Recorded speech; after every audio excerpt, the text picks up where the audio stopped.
Hey friends, I'm going to try and talk quickly because I know some of you all are putting me on double speed trying to make it get over and make it go away. But thank you for watching it all. Please appreciate that. No, I have not showered and my hair is very dirty. But for you, I have worn my honk hiss goose earrings made out of duct tape.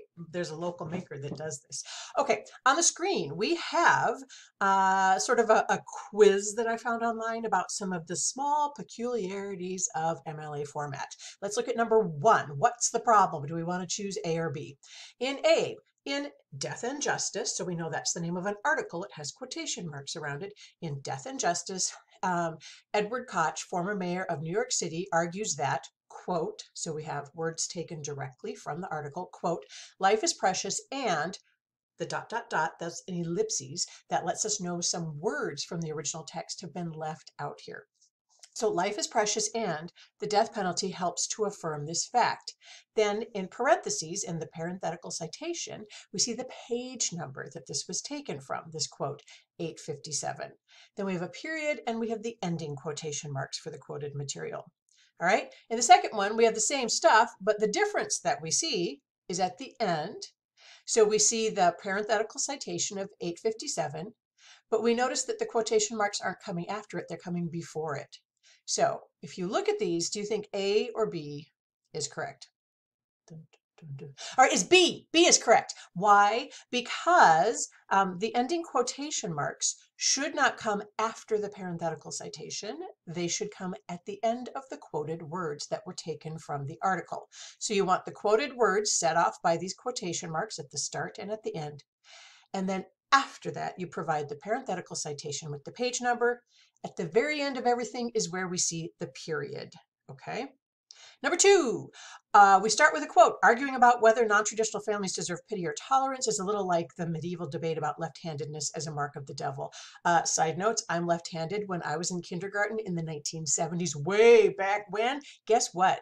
My kindergarten teacher made me sit on my left hand so that I would write with my right hand and cut with scissors with my right hand because I did not want to be a child of the devil, she told me. So you think this seems like medieval stuff? It was during this medieval lady's lifetime. Okay, so we have the quote, and then at the end of it, we have in parentheses, Kingsolver, space, 168, end parentheses, period. Now that kind of looks okay. It's like, well, that looks all right. But let's look at option B. Kingsolver points out that, quote, arguing about whether non-traditional families deserve pity or tolerance is a little like the medieval debate about left-handedness as a mark of the devil, end quote. Parenthetical citation to tell us the page number it was taken from, and of course the closing period at the end of all of that. I'm going to straight up tell you that B is the correct answer. Do you know why? Because it gives us a lead in to the quotation. You never, ever, never, never, never, ever, never, never, not once, never, never want to insert a quotation and just drop it there so it stands by itself. A quotation should never stand all by itself in your paper or in any writing that you do. Thank you. So you have to give it a lead in. You have to integrate it into something you have written. You have to work it into one of your sentences. So you can just give it something like Kingsolver points out that, and then give us the quote.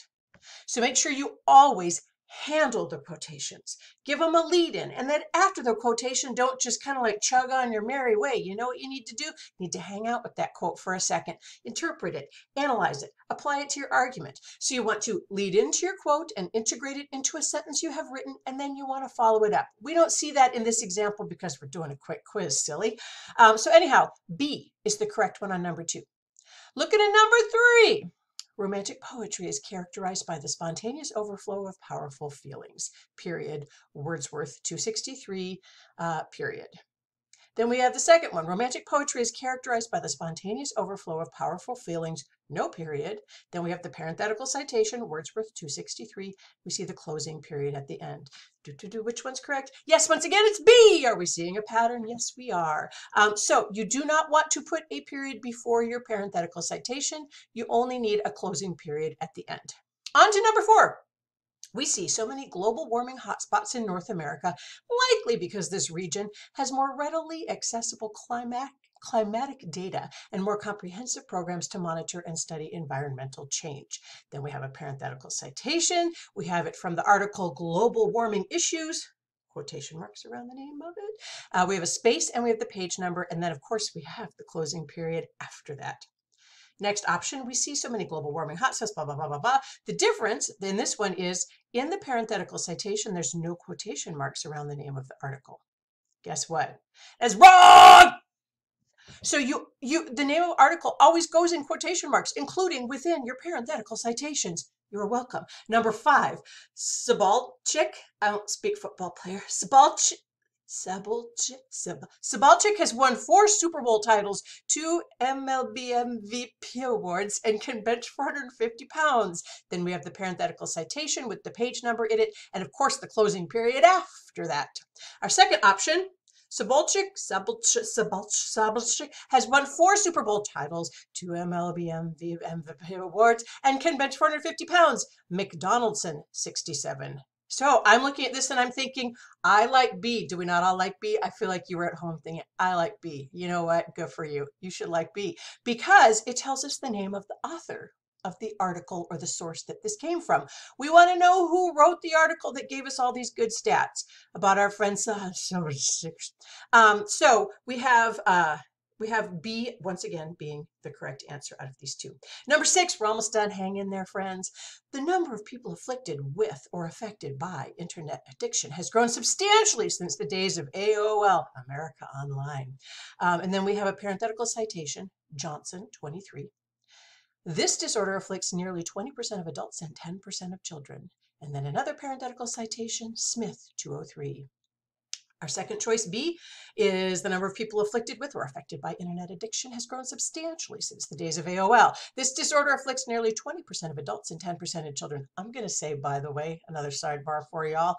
I think these are some old stats because I think the numbers are way higher now. Okay, so then at the end, we have 2 parenthetical citations, Johnson 23, Smith 203. Which of these 2 options, A or B, do we think is correct? I'm going to tell you, I think A is correct because the first sentence is from one source. The info is from one source, and it's clear which source. It's from the Johnson source. The second sentence has information from a different source, so it's very helpful to see, oh, it's from the Smith source. So it kind of parses it out. If we look at option B, where we get both parenthetical citations at the end, it's like we have jumbled information, and some of it's from this source and also from this source, but we don't know which bit is from which source. And it always needs to be clear within your paper. This info, this source. This info, this source. So to recap, you want to always put quotation marks, the closing quotation marks, not after the parenthetical citation, but at the end of the quoted words. Thank you. We always want to lead into quotations, integrate them into writing. Do not just drop them in to stand by themselves. Oh my God, it makes me crazy. Number 3, you want to make sure that you, where am I? Okay. Oh, sorry. You had a moment of me zoning out. So you want to make sure that you put the period only at the end after the parenthetical citation, not also before it. And then in number 4, you want to make sure if you have the title of an article, put quotation marks around it. Number 5, please always tell us the name of the author in the parenthetical citation. So if you haven't used the name of the author within the sentence itself, like according to McDonald's, and if you haven't given us that kind of thing, you got to tell us in the parenthetical citation. And then number 6, if you're using info from several sources, like use the info, cite that source, use the other info, cite the different source. So break up your citation so that it's clear to your readers where stuff came from. Okay,